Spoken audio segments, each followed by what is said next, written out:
Hoy nos adentramos en uno de los territorios más fascinantes y desconcertantes que ha creado la mente humana, la física cuántica, una teoría que no solo transformó la ciencia, sino que cambió para siempre nuestra concepción de la realidad, de la materia, del tiempo y quizás incluso del conocimiento mismo. Para guiarnos en este laberinto cuántico, contamos con una de las voces más autorizadas del mundo hispano en historia de la ciencia, José Manuel Sánchez Ron, autor de la monumental obra Historia de la Física Cuántica, una trilogía imprescindible para comprender cómo nació, se desarrolló y se consolidó la teoría más profunda y perturbadora de la física moderna. José Manuel Sánchez Ron es físico, historiador, ensayista y académico, doctor en física por la Universidad Complutense de Madrid, miembro de la Real Academia Española y de la Real Academia de Ciencias Exactas, Físicas y Naturales. Ha dedicado décadas a una tarea tan compleja como necesaria: contar la historia de la ciencia con rigor, profundidad y humanidad. Su obra no solo se limita a explicar teorías o ecuaciones, sino que reconstruye los conflictos intelectuales, las tensiones filosóficas, los errores, las intuiciones y las pasiones humanas que dieron origen a los grandes avances científicos.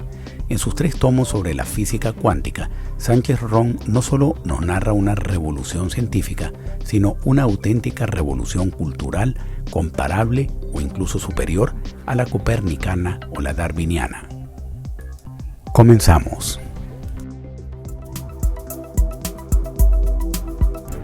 El séptimo laberinto.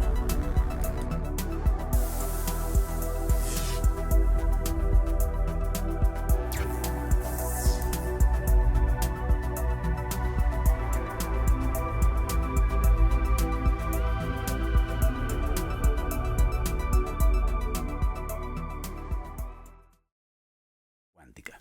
Bueno, bienvenido, profesor Sánchez Ron. Un placer tenerlo en el séptimo laberinto. Lo mismo digo, muchas gracias por invitarme. Profesor, la física cuántica suele presentarse siempre como un conjunto de teorías abstractas, sobre todo para el común de la gente, pero su desarrollo histórico fue largo, conflictivo y sobre todo profundamente humano. Cuando uno profundiza un poco en la historia de los científicos que aportaron a la teoría cuántica, uno encuentra también que en la vida de ellos hubo dramas importantes, sobre todo que coincidieron en momentos en los cuales estaban teorizando sobre esta materia. ¿Por qué usted decidió abordar la historia de la física cuántica en 3 tomos? Es una historia extensa, minuciosa, detallada, profunda. Y esto es porque básicamente exigía esta revolución que no podía ser contada en un solo volumen, no podía ser limitada a un solo volumen. Sí, la verdad es que es una historia muy larga en primer lugar. Yo he estudiado otras revoluciones científicas. Por ejemplo, he estudiado a Newton y cómo llegó a su teoría a la dinámica y a la teoría de la gravitación universal. He estudiado con bastante profundidad a Albert Einstein, sus trabajos en la teoría de la relatividad especial y sobre todo su creación de la relatividad general. Pero estas monumentales, sin duda alguna, contribuciones a la ciencia y a la física en particular, difieren en un aspecto al menos muy importante, muy claro, con respecto a la física cuántica. La física cuántica es una elaboración que lleva,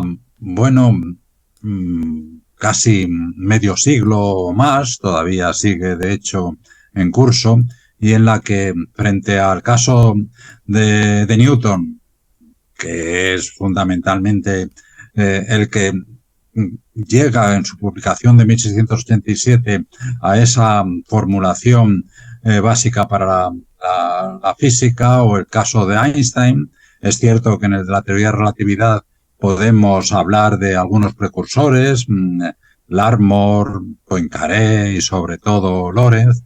En el caso de la relatividad general es solo él. Pero en lo que se refiere a la física cuántica, son legiones, generaciones, de hecho, de científicos que contribuyen a ella. En ese sentido, pues yo empiezo mi historia no como se hace habitualmente en 1900 con Max Planck, sino en torno a 1860 con el químico Bunsen y el físico Kirchhoff, porque lo que hicieron ellos, profundizando en los estudios de espectrografía, fue fundamental luego para que Planck hiciera lo que hizo, que luego a lo mejor comentaremos. Y en esa secuencia, pues podemos hablar luego, 1905, Albert Einstein, que se toma en serio lo que Planck no se tomó, que es la cuantización de la radiación, siguiendo por Rutherford, Bohr, etcétera, etcétera. De manera que en el primer tomo yo lo que cuento básicamente es esa de comienzo en Bunsen y Kirchhoff en 1860 y termino en el momento, en 1924, el año anterior al que Heisenberg formula la primera mecánica cuántica no relativista satisfactoria. Mientras que el segundo tomo se titula de la creación e interpretación de la física cuántica, de la física cuántica de Heisenberg al famoso gato de Redinger, o sea, 1925-1935, y el tercer tomo, que se solapa en algunos momentos temporalmente con el segundo, va de la física nuclear al bosón de Higgs, al famoso bosón de Higgs que ocupó cabeceras de periódicos. En su obra se percibe que la cuántica no nace de una ruptura súbita, sino de una crisis prolongada de la física clásica. ¿En qué momento diría usted que la física clásica empezó a mostrar grietas conceptuales irreparables? Sí, de hecho, eso comienza poco antes de el trabajo seminal de Max Planck en 1900. En 1895, creo recordar, un no demasiado distinguido físico alemán, Wilhelm Röntgen, descubre una radiación sorprendente, los que ahora conocemos como rayos X, esos que atraviesan la materia, las famosas fotografías de los huesos de una mano que obtiene Röntgen. Röntgen no sabía, investigó qué eran esos rayos. No pudo determinar si eran partículas que se movían o era un tipo de radiación, una onda de una cierta longitud de onda. No lo sabía. En 1896, es decir, el año siguiente, estudiando, de hecho, esa misteriosa radiación, los rayos X, un físico francés, tampoco muy distinguido, Henri Becquerel, descubre la radiactividad, en la que profundizan poco después, sobre todo con sus descubrimientos en 1898, una física de origen polaco, María Slobodowska, Marie Curie, y su esposo Pierre Curie. La radiactividad era inexplicable también desde el punto de vista de la física clásica. ¿Cómo podía ser posible que unos elementos, el uranio con el que trabajaban, o luego lo que descubrieron el polonio y el radio, emitieran radiaciones sin que aparentemente perdieran masa o energía? Era inexplicable. De manera que la física era inexplicable desde el punto de vista de la física que se tenía, es decir, la física de Newton y la física del electromagnetismo de James Clerk Maxwell. Así que, con respecto a su pregunta, la llamada física clásica comenzó a hacer aguas poco antes del comienzo real de esa historia que llamamos física cuántica.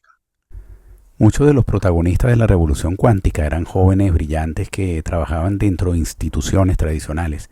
¿Usted cree que ellos eran conscientes de que estaban dinamitando los fundamentos de la física clásica mientras desarrollaban sus teorías?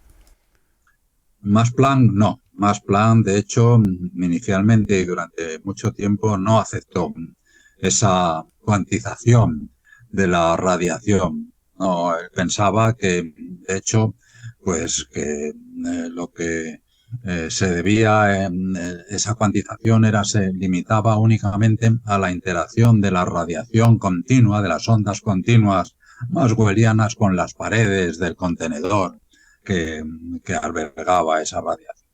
Albert Einstein, como un joven, un joven fuera de la academia, de la universidad. Recordemos que en 1905, cuando sus trabajos fundamentales en relatividad y en física cuántica, era un empleado de la oficina de patentes de Berna. En el artículo el que se refiere a la física cuántica que el joven Einstein publicó entonces, se titulaba Un punto de vista heurístico acerca de la producción y transformación de la luz. Einstein sí era consciente de que ahí era algo que violentaba las bases tradicionales de la física clásica. De hecho, básicamente, lo que él hace, tomándose en serio, ya digo, esa cuantización de la energía a la que había llegado Planck, lo que nos dice, hay fenómenos como el famoso efecto fotoeléctrico que solo se pueden entender si consideramos a la luz como una corriente de partículas, cada una con una energía, esa H por nu, la famosa ecuación que hay en camisetas, E igual a H por nu, mientras que otros fenómenos, como la interferencia, solo se puede explicar utilizando pues las ondas continuas a la manera de Maxwell. Introduce ahí de una manera soterrada, digámoslo así, lo que finalmente se constituye como una de las características más llamativas de la física cuántica, la dualidad onda-corpúsculo.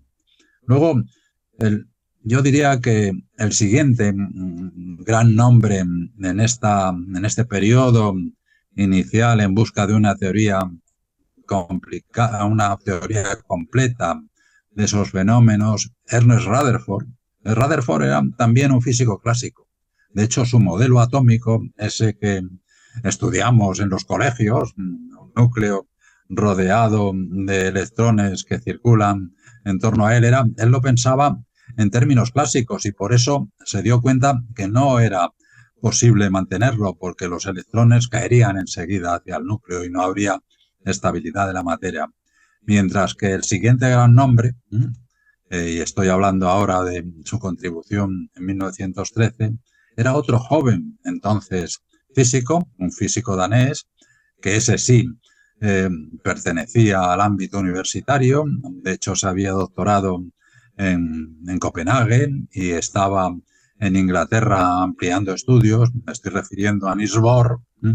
Niels Bohr, otro de los grandes nombres junto a Einstein de la física cuántica. Y en sus artículos que publica en 1913, sí rompe con la física clásica, utilizando ese modelo clásico atómico de Rutherford, pero introduciendo en un mundo nuevo. Y además, el modelo atómico de Bohr tiene la ventaja de que podía explicar mediante los saltos de los electrones de un nivel a otro esas misteriosas rayas que aparecían en los espectros de radiación. Y así se abre en 1913 un periodo largo, ciertamente, largo me refiero, hasta que en 1925 otro joven físico, Werner Heisenberg, el famoso Heisenberg, completa esa primera formulación de la física cuántica. ¿Qué ocurre entre medias? ¿Qué ocurre entre medias? Es la pregunta muy importante.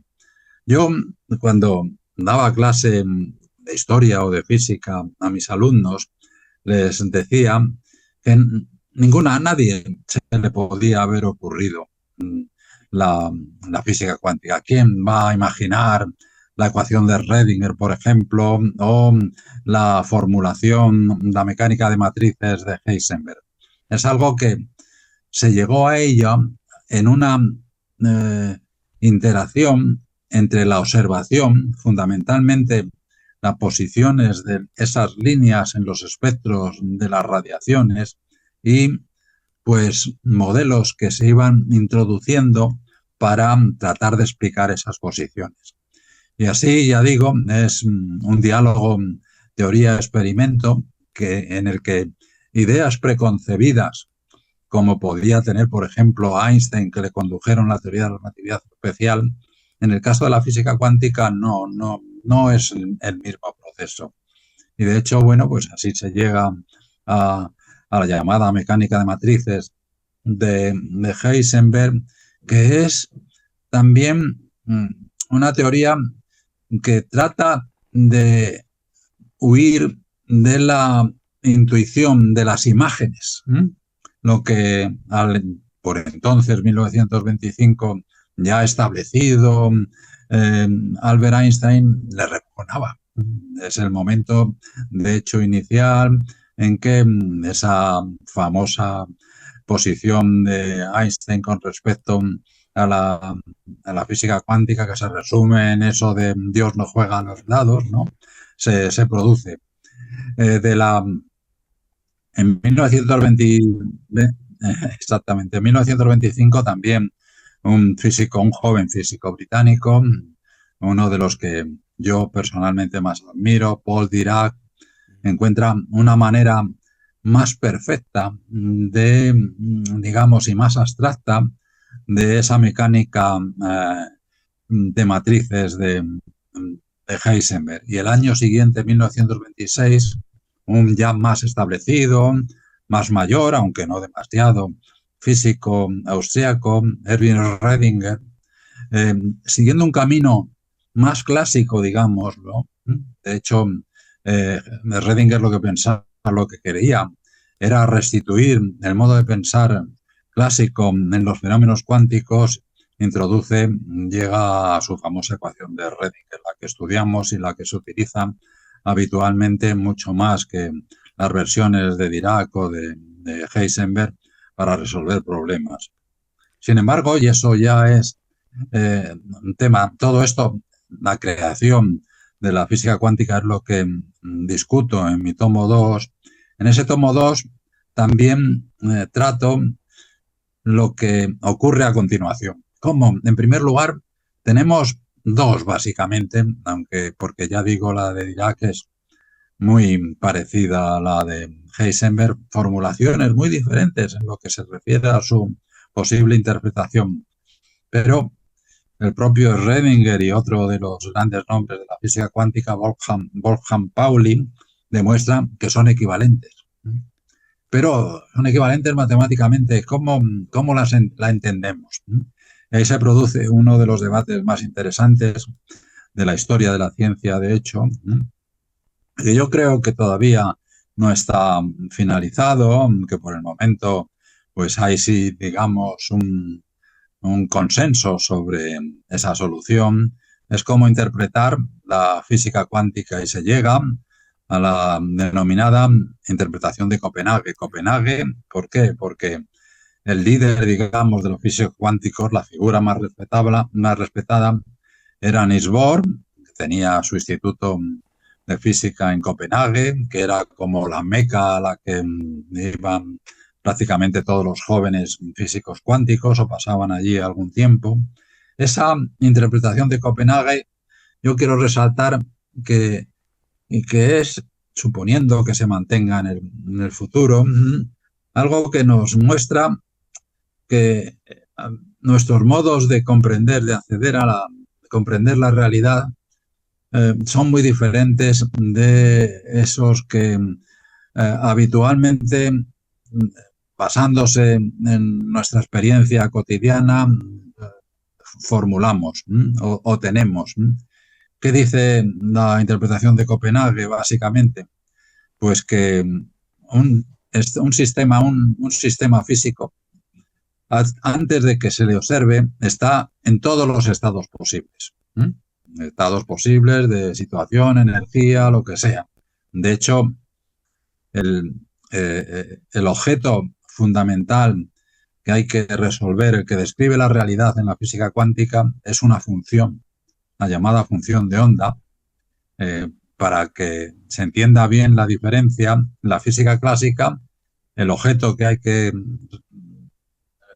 lo que hay que resolver, encontrar, es las posiciones, la posición con respecto al tiempo. Pero y además es es un número real, en el campo de los números reales. Mientras que la función de onda de la física cuántica, en primer lugar, es una función y está definida en el campo de los números complejos. Y esa función de ondas, antes que la observemos, es la suma de todas las situaciones posibles eh, con unos ciertos coeficientes en cada uno de los sumandos. Y ahí viene lo sorprendente. Es cuando observamos que con una cierta probabilidad esa función se convierte, se colapsa, el colapso de la función de ondas en una sola situación.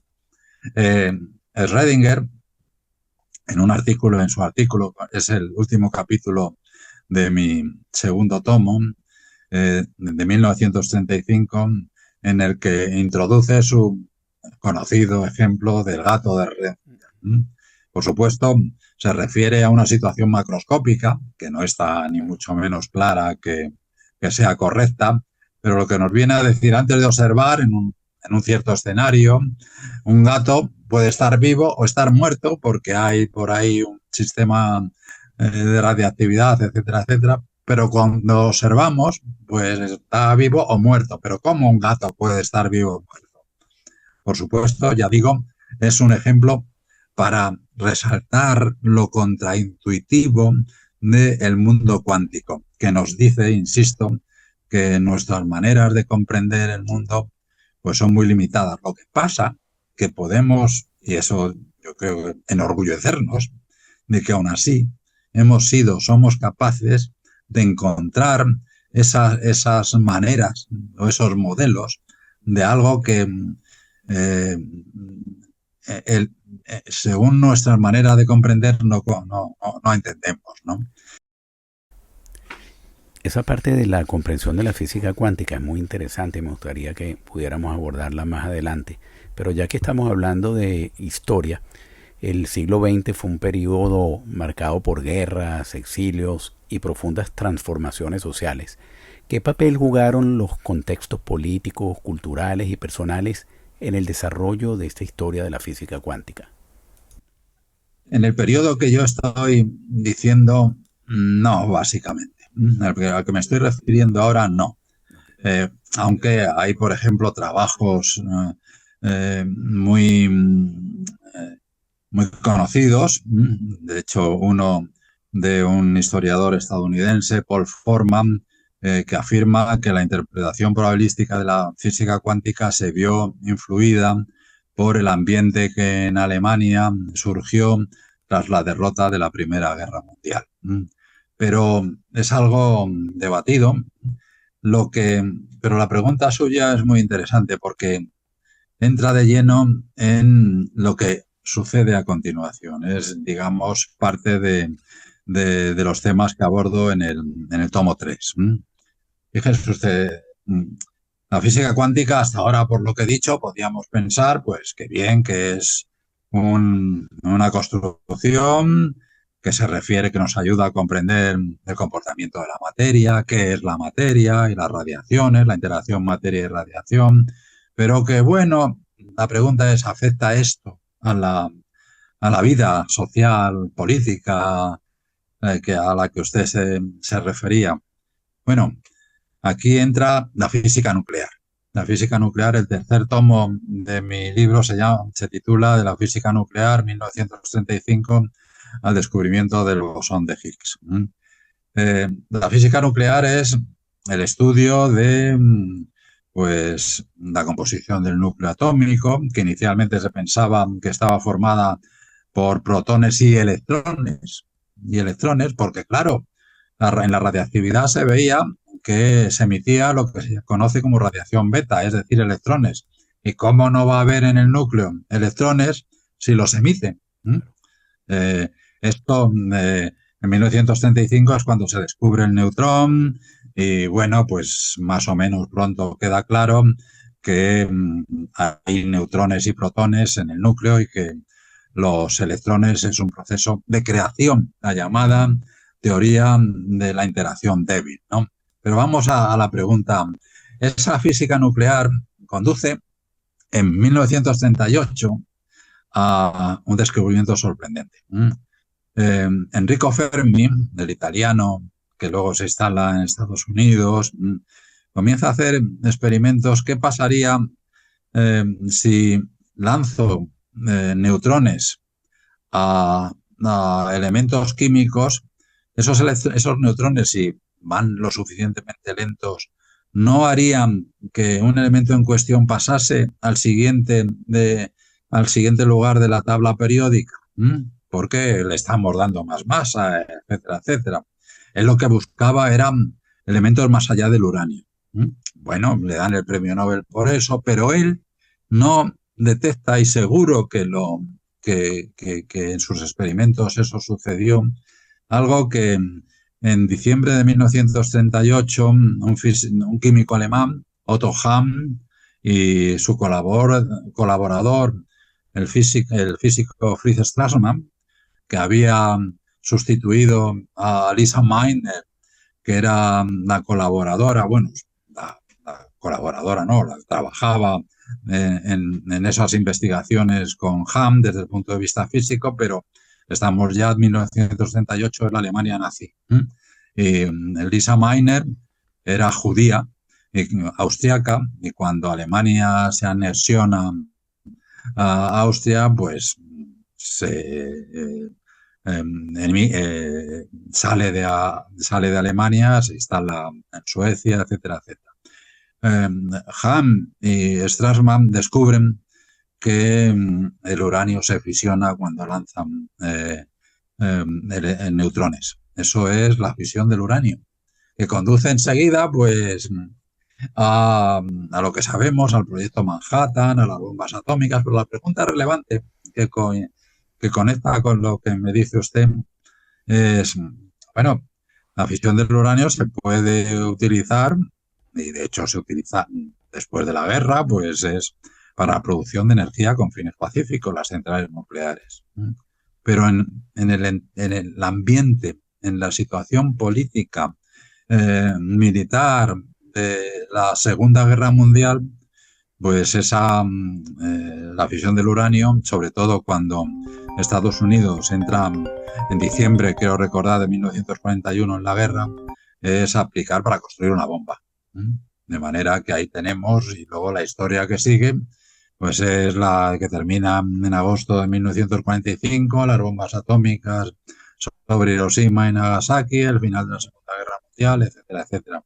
Ahí tenemos una clara relación entre el desarrollo científico, de la física en este caso, y la situación político-militar de un momento. Otro fenómeno ya muy diferente, que también trato en este tercer tomo, es ya en el ámbito económico, pacífico, digamos. Un hijo de la física cuántica es el transistor.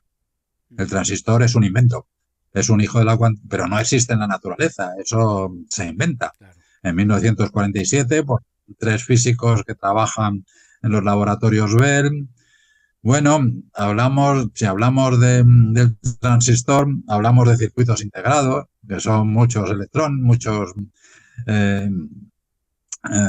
muchos transistores, etcétera, etcétera. Hablamos de la sociedad de la globalización, hablamos de lo que está ocurriendo ahora, de la inteligencia artificial, porque la inteligencia artificial, sin estar alimentada, por así decirlo, por circuitos integrados, no podría existir. Hablamos de un mundo diferente, social, económico, no propiciado, pues sí, que ha sido posible únicamente gracias a la física cuántica. De manera que tenemos aquí una historia que nos ha enseñado mucho acerca de cómo es la naturaleza a su nivel microscópico y no tan microscópico, porque también explica fenómenos como la superconductividad, la superfluidez, etcétera, etcétera, pero con unas consecuencias brutales. El mundo nunca será igual antes de la física cuántica. Ahora bien, profesor, en la física cuántica no solamente para la mayoría, el común de la gente, inclusive para los propios científicos, viene siendo contraintuitiva, extraña de alguna manera, y a mí me gustan mucho esas palabras del físico Richard Feynman, que decía que si crees que entiendes la cuántica es porque no la entiendes. Y uno podría de alguna manera afirmar que la teoría cuántica nos obliga a renunciar a lo que es el sentido común. Y también agrego que uno podría también decir que es un campo en el cual los filósofos han tratado de dar sus aportes, buscando entender las consecuencias prácticas de lo que los científicos han desarrollado y lo que la tecnología ha tratado de hacer en la aplicación práctica de la ciencia. Y hemos llegado al punto inclusive en que el término cuántico ha sido muy mal usado y aplicado en una cantidad de cosas con las que no tiene nada que ver, como cerebro cuántico, vida cuántica, etcétera. Eso es parte de la falta de comprensión que tenemos de la cuántica. Sí, como he estado señalando, y usted ha repetido ahora, ha insistido en eso, es profundamente contraintuitiva. Efectivamente, va más allá de nuestras maneras habituales de comprender, ¿no? Pero por otra parte, eh, yo tengo eh, un ejemplo. Somos descendientes primos lejanos, muy lejanos, por ejemplo, de la lombriz de tierra, ¿no? Digamos. La lombriz de tierra, 1 más 1 = 2, debe parecer incomprensible. ¿Por qué nosotros, nuestra mente, va a comprender realmente todo? Esto, en el caso de la física cuántica, pues es un ejemplo, pero un ejemplo todavía más dramático, más llamativo, más fácilmente comprensible es la existencia del universo, la creación, si existe, si el Big Bang. Pero bueno, pero los físicos dicen, a partir del Big Bang, pues yo explico todo lo que viene a continuación. Pero usted, yo, cualquiera, dice, sí, sí, pero ¿y de dónde sale? ¿Hay un antes? O etcétera, etcétera. Bueno, desde luego por el momento no podemos, y yo creo que no seremos capaces de responder algunas de esas preguntas, ¿no? Como usted señala, apuntaba también, eso ha preocupado y preocupa o ha interesado a filósofos. De hecho, el llamado positivismo lógico, que aparece en filosofía a comienzos del siglo XX, con nombres como Moritz Schlick, Rudolf Carnap, Karl Popper y Hans Reichenbach, pues lo que querían, viendo el éxito de la física relativista y de la física cuántica, queremos hacer una filosofía que sea científica y tan segura como la física. No lo consiguen, pero entre los temas que consideran, sobre todo, hay 2 nombres que trabajan mucho en ese campo. Es el de Hans Reichenbach, que tiene, al menos que yo recuerde, 2 libros dedicados al análisis filosófico de la física cuántica. También Karl Popper, incluyendo en su libro más conocido, La lógica del descubrimiento científico, ahí luego siguió con ese trabajando en ese campo.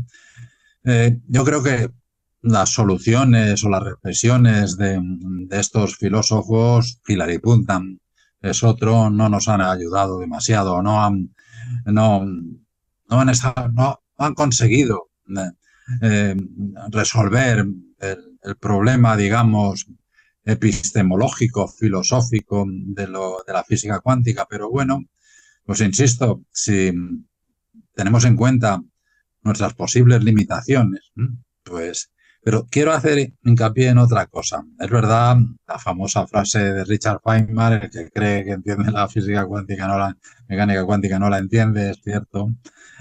Otro de los grandes nombres que falleció no hace mucho, Stephen Weinberg, el autor de ese libro famoso, Los 3 primeros minutos del universo, en un artículo no recuerdo ahora mismo de qué año, pero en The New York Review of Books defendía, creo que es no sé si en los años 80, 1980 por ahí, que, bueno, que la interpretación de Copenhague no tiene por qué mantenerse. No tiene por qué mantenerse. Era el escéptico precisamente por lo contraintuitivo de esa física. Lo que nos quiere decir que la historia de la física cuántica no está cerrada. De hecho, en los últimos tiempos se ha producido lo que uno de los últimos premiados con el premio Nobel o Nobel de Física, el francés Alan Aspect, ha denominado la segunda revolución cuántica, que está basada en algo que Schrödinger, precisamente en el mismo artículo de 1935, de su gato, dijo, es el llamado entrelazamiento, una propiedad también muy contraintuitiva, que viene a decir que pensemos en un sistema con dos electrones que están unidos y se separan. Eh, bueno, puede separarse tan lejos que ninguna señal puede alcanzarlo instantáneamente. Pero resulta que si medimos uno de esos electrones, el spin, por ejemplo, una de las propiedades de la materia, de las partículas elementales, pues inmediatamente el otro, el que está alejado, pues, y que antes formaban una unidad, pues sabemos cuál es su spin, su propiedad. Es como si se comunicaran instantáneamente, lo que Einstein llamó spooky action at a distance, estúpidas acciones a distancia. Bueno, lo que pasa, eso se ha comprobado, Alan Aspect y otros, el premio Nobel junto a Schellinger y Clauser, y esto va a propiciar el desarrollo de una computación cuántica más segura, etcétera, etcétera. De manera que estamos en el umbral, si no lo hemos traspasado ya, de un mundo que reforzará todavía el mundo de los circuitos integrados, del transistor, que ha cambiado. No somos iguales, no trabajamos iguales, no pensamos iguales. Usted y yo nos estamos comunicando ahora a miles de kilómetros de distancia. Sin el transistor no sería posible eso. Es, por otra parte, maravilloso la capacidad de la mente humana de lograr estas cosas. Ahora, le pregunto, ya que usted está mencionando a Einstein, todos sabemos de ese debate, o uno de los debates más importantes de la ciencia entre cuántica y gravitación. Einstein aceptaba en general algunos de los resultados de la cuántica, pero no la interpretación dominante. Pero usted, que ha profundizado en la historia de este asunto, ¿cree que era más por orgullo de Einstein no aceptar todos los postulados de la cuántica, o era que contradecía completamente sus creencias? ¿Cómo contextualizamos este debate? No es por orgullo, no por orgullo. Lo que pasa es que desde el punto de vista realista, era un realista desde el punto de vista filosófico. Él creía que la realidad no era la física cuántica, en la que, por así decirlo, se difumina la materia. Puede ser un electrón, puede ser una partícula, puede ser una onda. Eso él no lo aceptaba. Él, que lo había introducido en 1905, lo había introducido. Pero el Einstein, después de la relatividad general, filosóficamente es muy diferente. Él es un realista. Y de hecho, era un realista muy sabio. Yo no lo he mencionado, pero el tomo 2 de mi historia de la física cuántica, he dicho que terminaba con el artículo de Schrödinger de su gato. Bueno, no es correcto del todo. Ese tomo termina también con un artículo que se publica también en 1935, firmado por Einstein con dos colaboradores, Podolsky y Rosen. Ese es un artículo famosísimo, Podolsky y Rosen, en el que incluso ahí defienden lo que es la realidad. Y Einstein saca muestra con claridad, bueno, con claridad, muestra, digámoslo así, que, que si la, que, que hay detalles o aspectos de la física cuántica que conducen a lo que sería esas acciones spooky acciones a no localidad, a la no localidad, a que a grandes distancias se puede de alguna manera influir la física, un cuerpo, un objeto cuántico en otro, que no están causalmente unidos. Ese artículo de Einstein fue muy criticado por Niels Bohr, que publicó otro con el mismo título, pero ahí está la esencia, lo que luego ya a partir de los años, sobre todo 70 del siglo pasado, pues se analiza con los trabajos de un físico irlandés, John Bell, y que es la disyuntiva localidad o no localidad.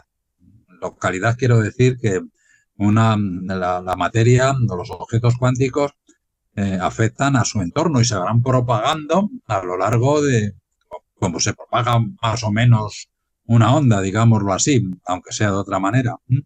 Esto es lo que físicos como Alan Aspect, ayudados por las consideraciones teóricas de John Bell, demuestran que la física cuántica es no local.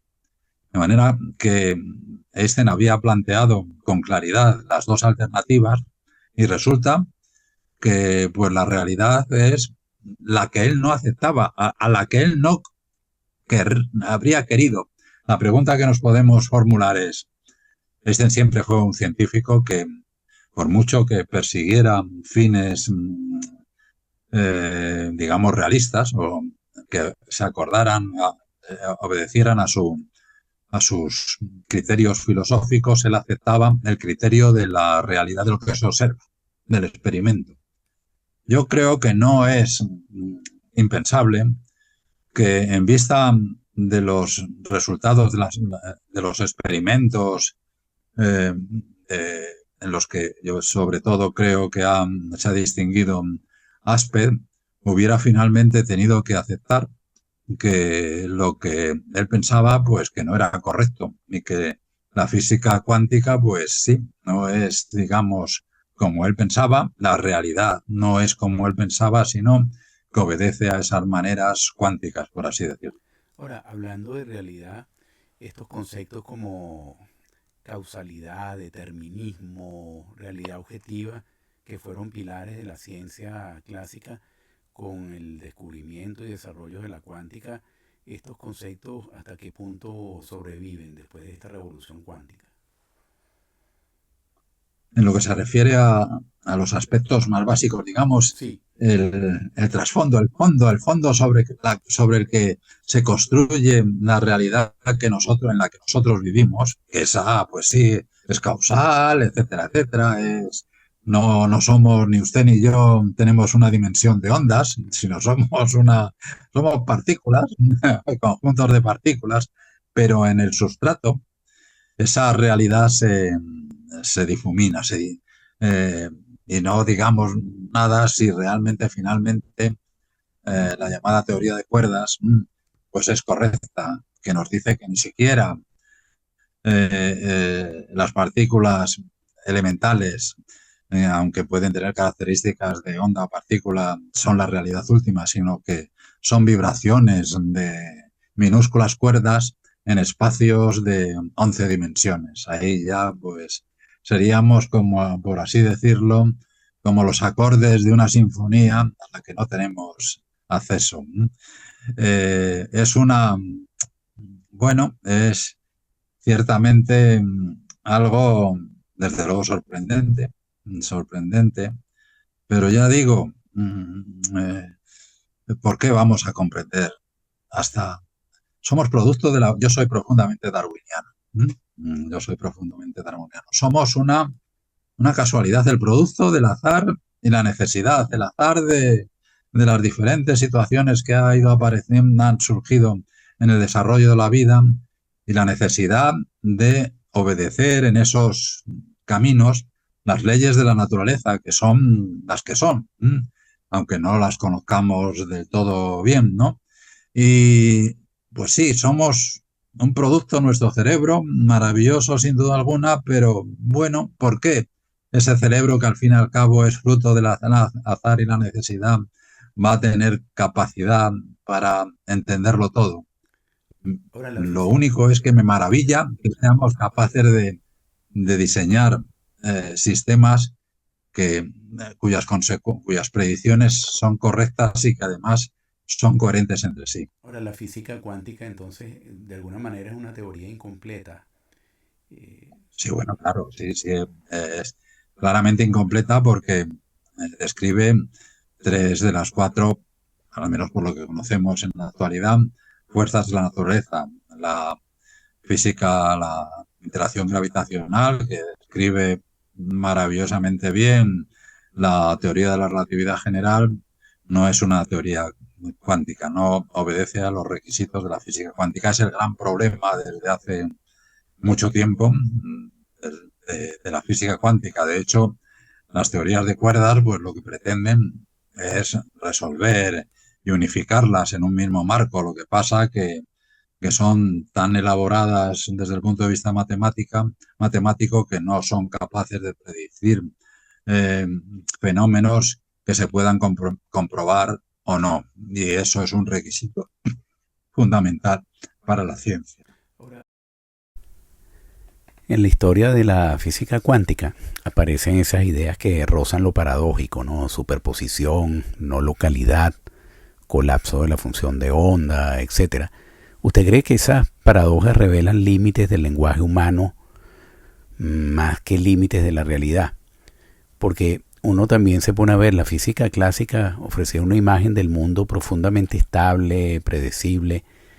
Uno pudiera pensar que la física cuántica introduce por primera vez en la ciencia esa ontología de la inestabilidad. Y uno ve también desde el punto de vista de la biología del ser humano, digamos, nuestra estructura mental, cognitiva, no está preparada para entender los desarrollos de la cuántica. Y también le pregunto desde el punto de vista de la historia, de usted como historiador de la física cuántica, tomando en cuenta lo histórico y proyectándolo hacia el futuro, ¿qué falta por descubrir? ¿Qué falta por desarrollar? ¿Algún día cerraremos esta teoría? Sí, sí, no, no. Con respecto a esa pregunta fundamental, la verdad es que no sé lo que el futuro deparará, pero yo creo que en lo que se refiere a los aspectos básicos, a esa, digamos, incertidumbre de el suelo, por así decirlo, o el trasfondo eh, sobre el que nuestra realidad más cotidiana, la macroscópica, se asienta, ese trasfondo es muy diferente. El mundo microscópico es muy diferente al macroscópico y será, obedecerá de alguna manera a, a los requisitos cuánticos y tendrá esas características. Hay que tener en cuenta además que la física cuántica no se limita solo a este mundo microscópico, por decirlo así, sino que tiene también ya consecuencias o se aplica en niveles macroscópicos como pueden ser los condensados de Bose-Einstein, la superfluidez, la superconductividad, en las que eh, no tenemos esos problemas. Los problemas de encontrarnos con situaciones en las que hay que pensar en términos de colapso de la función de onda, de si es una partícula o es una onda. por así decirlo, desaparecen esos aspectos.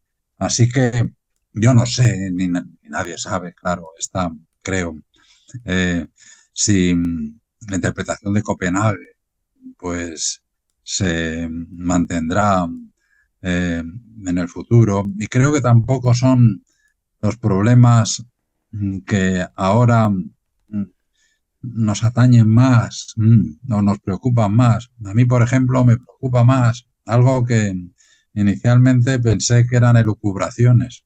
Es los multiversos, la posibilidad de que el nuestro sea uno entre una infinidad de otros universos que tienen que ver también, es una de las soluciones su origen, aunque ha tomado ya otros caminos.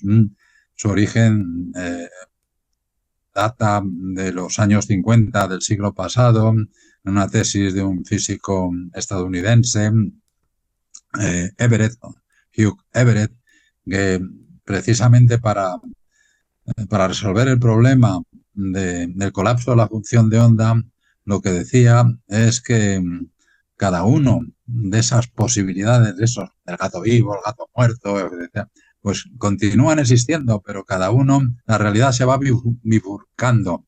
Es como si fuera un árbol de infinitas, muchas dimensiones en las que siguen cada uno su historia en un universo diferente. Yo pensé que eso era absurdo, pero no parece que sea tan absurdo en la formulación de los multiversos que se están desarrollando, que han ido desarrollándose. No es un tema que conozca bien, pero bueno, y no son temas independientes en absoluto de la física cuántica, así que bueno, Profesor Jan. sí, sí, como se suele decir, sí, uh, uno de los más maravillosos de la ciencia es es que las soluciones buenas, las soluciones, los grandes avances, son precisamente grandes avances porque no se pueden imaginar ahora.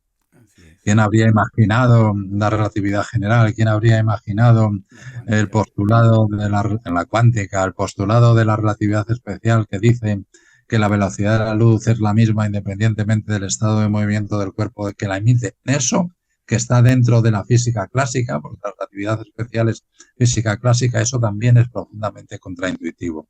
En algún momento usted dijo que la ciencia, la física en particular, lo que nos va es enfrentando a límites.